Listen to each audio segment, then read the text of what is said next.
again, good to have you with us at this edition of News here on Mirror Now. Viewers, we begin this special show with the focus on the Indians who've been stranded abroad since the pandemic hit the world and since the flights were cancelled for almost 2 months now. These people have been unable to get back home over 6 weeks of lockdown in our country itself. But now the government has decided to bring them back. About 14,500 stranded Indian citizens across the world will be brought back in the coming days.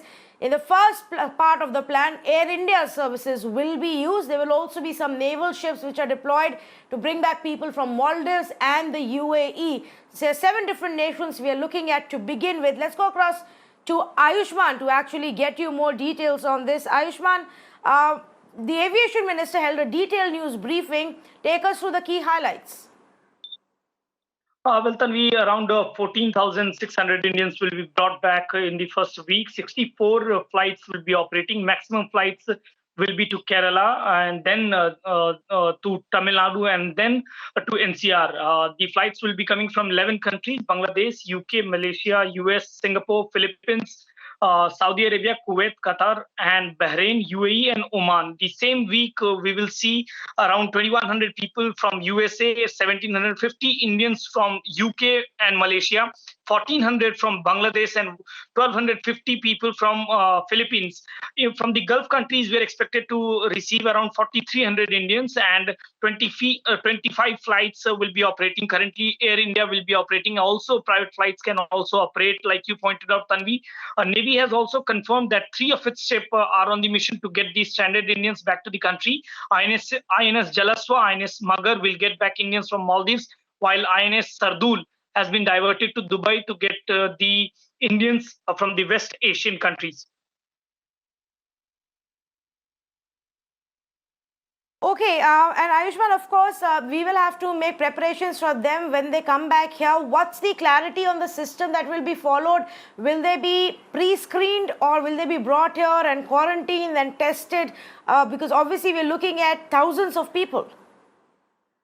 Yes, certainly. In fact, proper medical screening will be taking place. Only asymptomatic people will be allowed to come. And even when they come here, the process in which they'll have to follow, and they'll also there in the home quarantine. Currently, if you remember, the cabinet secretary held a detailed meeting with the chief secretaries of the states, and only after the consultation from the states, when they agreed, the center agreed to bring them back, and the states have been kept in loop. So entirely, both center and state have been working together to get these stranded Indians from abroad. When they come here, the proper screening will take place, and if need be, they'll be also put into the home quarantine. And the quarantine period will be the same like we witnessed of 14 days. All right. Ayushman, thanks so much for joining us and bringing us those updates as far as the plan to get stranded citizens back home is concerned. Let's move on and put the spotlight on the other big trend, big story that we've been tracking here. And this is about the row over the railway fare that is being charged or is not supposed to be charged to the migrants to take them from one state to the other. Now, viewers, you will remember that the central government came out with a clarification that railways and states will actually bear the cost of the travel and the migrants will not have to pay. These tickets are not being sold. But ground check really reveals a completely different reality. We've got 2 reports coming in, one from Gujarat and one from Karnataka. And the story is actually the same in both of these BJP-governed states. The problem is that on ground, migrants are telling us that they have paid money. So let's begin by bringing you the report from Bengaluru, where migrants are saying they paid 1,000 rupees as the travel cost. They also paid 50 rupees for registration. And even then, when many of them reached the station, they couldn't find space in the train and were told to come another day. Here's a report that Deepak sent us. A variety of issues are being faced by the people who've been stranded in Bengaluru for over 40 days now looking to go back home. Here are a bunch of people who want to go back to Rajasthan, most of them from there. now here at Palace Grounds, even as arrangements are being made. And you can see here now buses full of these passengers are being taken to railway stations where they will head back to Rajasthan in the designated train. The concern here is how it's being managed. For one, of course, the queues are going on for now the third day, while these are people who are standing outside who've been told that today they will not be allowed to board the train because there is no space. There are over 100 who are standing in queue apart from these people, still waiting so that they could head back. They have been told that they will be allowed to board the train today. Let's try and speak to these people. The bigger concern, of course, is the government charging them to travel in these trains. 1,000 rupees per head is what's being charged. अब बता सकते हैं आपको कितना charge किया जा रहा है और कौन सी ऐप थ्रू आप रजिस्टर किया? सर पर पैसेंजर का 1,000 रुपीज़ चार्ज किया जा रहा है और गवर्नमेंट की कर्नाटक गवर्नमेंट की सेवा सिंधु जो है वेबसाइट, उस पर सब ने रजिस्ट्रेशन किया था। रजिस्ट्रेशन करने के बाद में ये लोग यहाँ पे सब लोग यहाँ पे पहुँचे हैं और आधे लोगों को भेजा, आधे लोगों को अभी नहीं भेजा। इनको कहाँ जाएंगे, कैसे करेंगे, कुछ समझ में नहीं आ रहा है। और ये जो चार्ज कर रहे हैं, कितना प्रॉब्लम हो रहा है आपको ये पैसा देने में? बिल्कुल, जो भी यहाँ पे जो सर्विस बेस्ड जो भी है यहाँ पे जितने भी आपके साथ खड़े हैं वो सर्विस वाले बंदे हैं सब। अब ऑलरेडी 500-600 रुपये सुबह ऑटो में देकर आ गए। अब ये लोग जाएंगे कैसे, खाएंगे क्या, कुछ समझ में नहीं आ रहा है। Well, you heard the problems that they've been facing here, and they're showing, even in the phone, you can see the messages from the official app where they're being charged 1,000 rupees to actually board these trains. Of course, probably now may not be very clearly visible, but overall, some good Samaritans here are distributing water and food for these people who have been waiting for hours together in the scorching heat, who've been saying for 45 days they've not had a source of income, paying, over 500 rupees to just get here so that they can register to get on a train. Now some of these people not even being able to do that. Well, in fact, let's now get you some set of reactions that we've got from migrants who had to travel from Gujarat to Uttar Pradesh. Now, they claim that they had to pay for this ticket that they had before they boarded the train. They paid money for it, and even then they've not been given any food and any water. They're also worried because it's a 2-day long journey, they say. Now remember, viewers, as per the railways guidelines, one food packet and water is supposed to be given by the state authorities at the station before the train leaves, and if the journey is over 12 hours, then the railways will provide for more food. But this is the on-ground reality. Listen in. आज जा रहे हो, कहाँ जा रहे हो आप? कहाँ के रहने वाले हो? कानपुर जा रहे हो। कितने दिनों के बाद आप घर जा रहे हो? 6 महीने बाद। 6 महीने बाद। यहाँ पे कितने टाइम से आप फंसे हुए थे? यहाँ 1.5 महीने हो गए। 1.5 महीने हो गए। यहाँ पे खाने का कुछ प्रॉब्लम हो रहा था? खाने का प्रॉब्लम हो रहा था। अच्छा, कहाँ पे आप काम कर रहे थे? London Terry.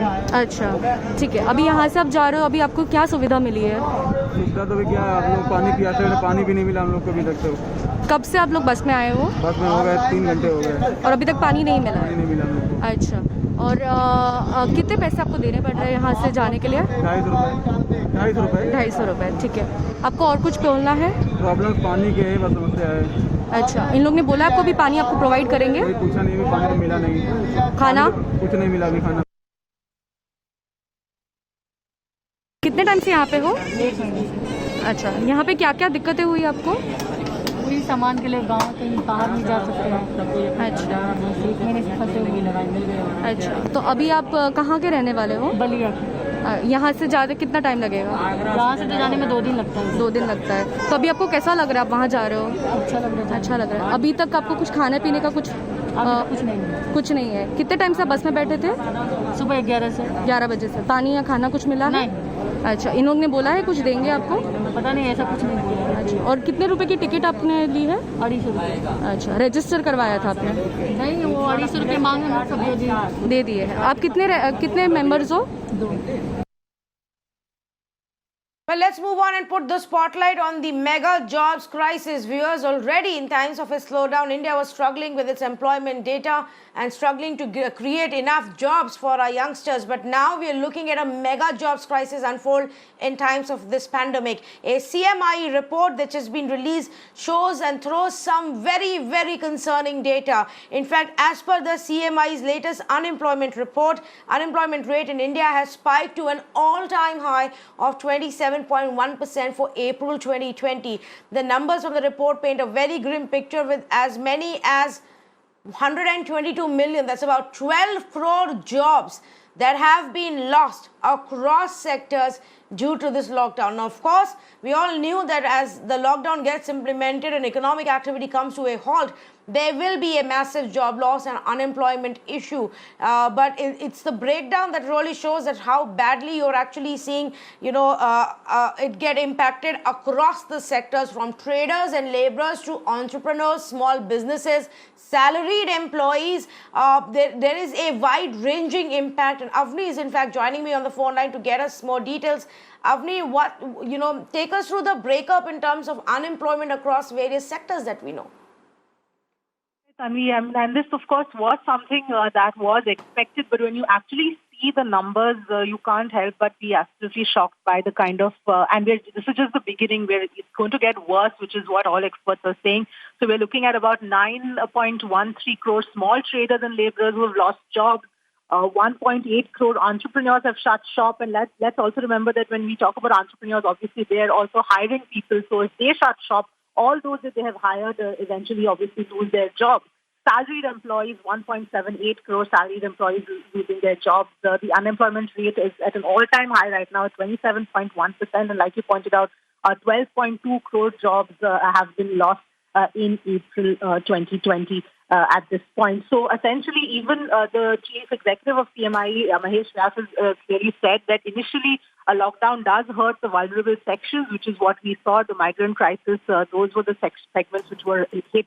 But now that we are 40 days past the lockdown, and now that slowly opening up is happening, and we're seeing the kind of repercussions, more and more secure jobs are getting hit. Entrepreneurs are shutting shop.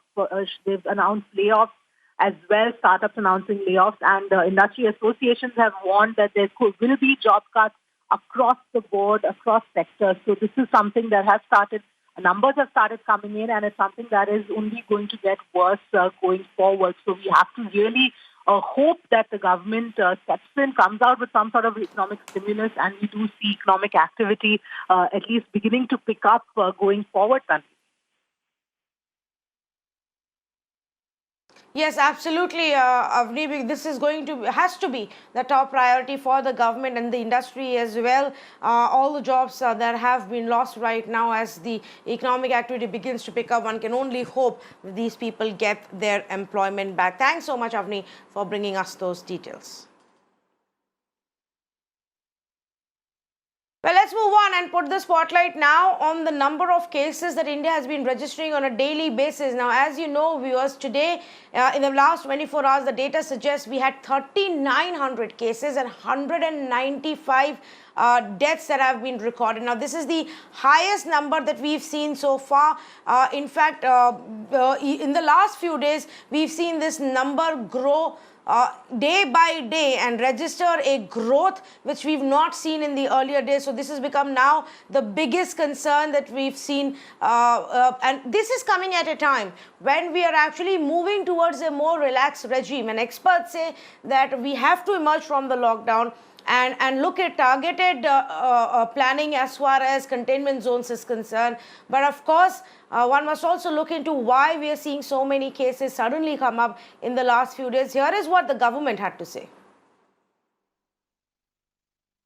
कि 1020 patients cure हो चुके हैं, जिससे हमारी total cure लोगों की संख्या बढ़कर अब 12,726 हो गई है, जिसके कारण हमारा टोटल रिकवरी रेट बढ़कर अभी 27.41 हो चुका है. Total 32,138 cases active medical supervision में हैं. पिछले 24 घंटे में 3,900 एडिशनल केसेस कंफर्म नोट किए गए हैं, जिसके कारण हमारी कुल कंफर्म केसेस की संख्या अब बढ़कर 46,433 हो चुकी है. पिछले 24 घंटे में भारत में कोविड-19 के कारण हुई डेथ्स में 195 केसेस का इंक्रीज नोट किया गया है, जिसके कारण कुल डेथ्स की संख्या अब बढ़कर 1,558 हो चुकी है. पिछले 24 घंटे में हमने कंफर्म केसेस और डेथ्स की संख्या में अब तक का हाईएस्ट इंक्रीज नोट किया है. So, Ayushman, one of the reasons that the government gives is that when the central teams went to some of the states like West Bengal and saw that there were some issues with the data collection and data recording, they raised that issue, and which is why some amount of correction has happened in the cases. But there has to be more to why we are seeing this sudden spike. What is the government saying about that? What are the experts saying? Tanvi, there are 2 points. First is that from May 1st, what we are being told by the Health Ministry sources is that from May 1st, the data from Bengal did not come. So yesterday, it is only today on May 4th when the data was shared.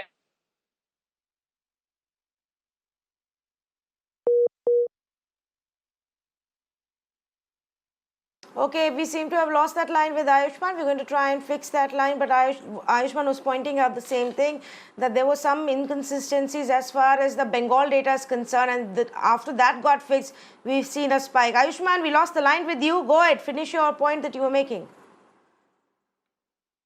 Tanvi, there are 2 points. First is the health ministry sources have told us that from 1st of May, the data was not coming from Bengal.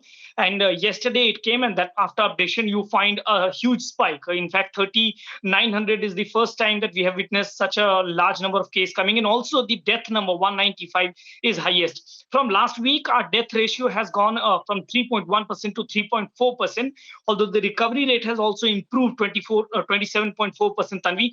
But we have tested around 80,000 samples. And if you see the samples turning positive, it is somewhere around 4%. So as long as we are testing more numbers, the more number of positive cases are coming to light. Now, again, the worrying point is we are still in around 40 days.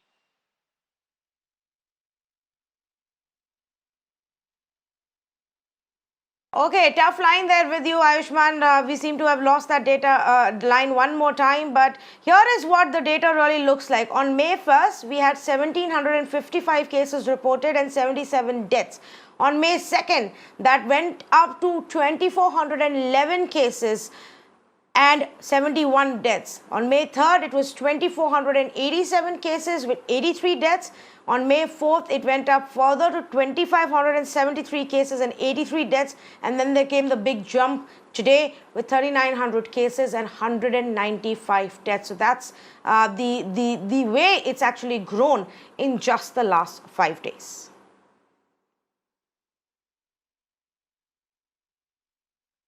Well, the other big trend that we've seen emerging from at least 2 states, and more are expected to follow, is the hike in prices for alcohol. Now, as you know, viewers, the alcohol shops reopened starting yesterday, and gradually more and more shops are resuming operations in lockdown 3.0.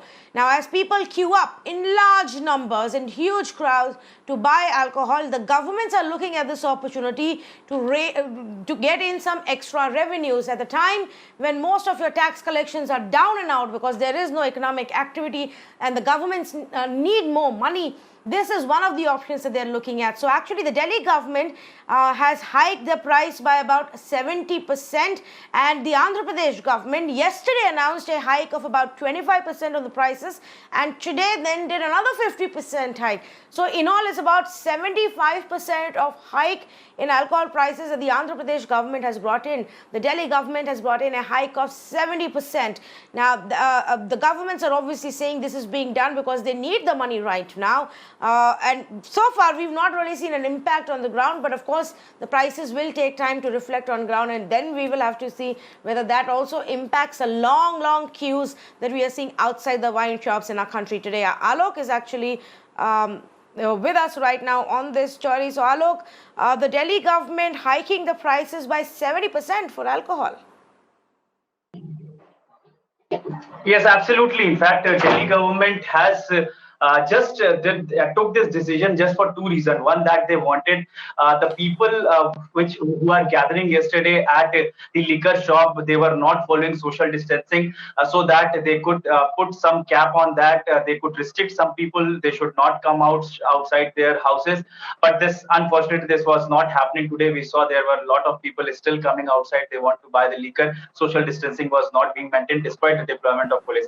And the second reason was that the Delhi government wanted wanted to revive the economy. Definitely, the condition of the state is not the financial is not so good, but the economy is not fine. So that is why the Delhi government wanted to revive the economy, and that is why they increased the prices of the.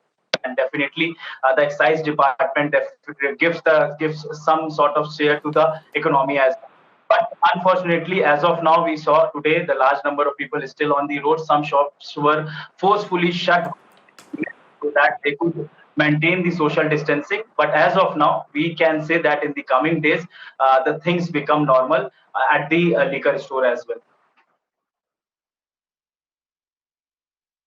Okay, all right, Alok. Thanks so much for joining us. In fact, even though the Delhi government has put this special corona fees on alcohol, there was no impact today. Or maybe people want to just hold up more before the higher prices kick in. For a second in a row, in fact, in Delhi and many other cities, we saw long queues. And in some parts, it became a problem for the authorities to even control the crowd. Bhavtosh sent us this report. A day after Delhi government announced that liquor prices in the capital will be hiked by 70% to make for the revenue shortfall, it has not deterred people from coming to liquor vends. In fact, we are at Crore Bagh here. There is a line which is at least a kilometer long. People have been standing here since early in the morning to make sure that there is no law and order problem or social distancing norms are not being followed. The police have even been deployed here. In fact, local police have been deployed here early in the morning, and they are saying that the crowd in fact arrived at the liquor vend at around 8 in the morning. Well, not just in the national capital, we saw such long queues even in the neighboring city of Noida. Cops maintained a strict vigil on ground to ensure that there was social distancing being maintained in the area, unlike yesterday. Here is a report that Prashant got for us. Day 2 of lockdown 3.0. A lockdown with major relaxations and also opening up of liquor shops by various state governments. On the first day, we saw major chaos and commotion outside the shops across Delhi NCR. We are standing at one such liquor vend in Noida right now, where you can see, unlike yesterday, today we have strict discipline and strict social distancing that is being followed by people. Right from the morning, we saw people queuing up here in large numbers. But unlike yesterday, where they were hopping onto one another to get a chance to, get their hands on booze, today they are standing in quite a distance. The circles were made yesterday. The circles are being followed today with people standing in distance from one another. To man all these, to ensure that this continues, we have the deployment of Noida policemen here. They have been here since morning, all geared up in their masks and gloves. They are also taking proper precautions. They are also someone who have taken precautions. They are posted here to man this particular liquor vend. So this counter has been set up where no one can go beyond this, is what the shopkeepers are saying. They are also maintaining social distancing, masks and all they have put up. So this is exactly what is happening. Sir आज तो भीड़ ज़्यादा आपको लग नहीं रही कि मतलब जैसे कल हो गया था एक टाइम पे आपको दुकान बंद भी करनी पड़ी थी. आज क्या पोजीशन है सुबह से? सर पोजीशन है जब 9 बजे से लाइन लगी हुई है और एक एक करके कस्टमर जैसे कल हुआ था वैसे ही आज होगा. कोई भगदड़ वगैरह मचेगी तो शटर बंद होगा. But that's a wrap on this edition of news. But don't go anywhere. On the other side, I've got an exclusive conversation lined up with the Meghalaya Chief Minister who joins us live. Stay with me.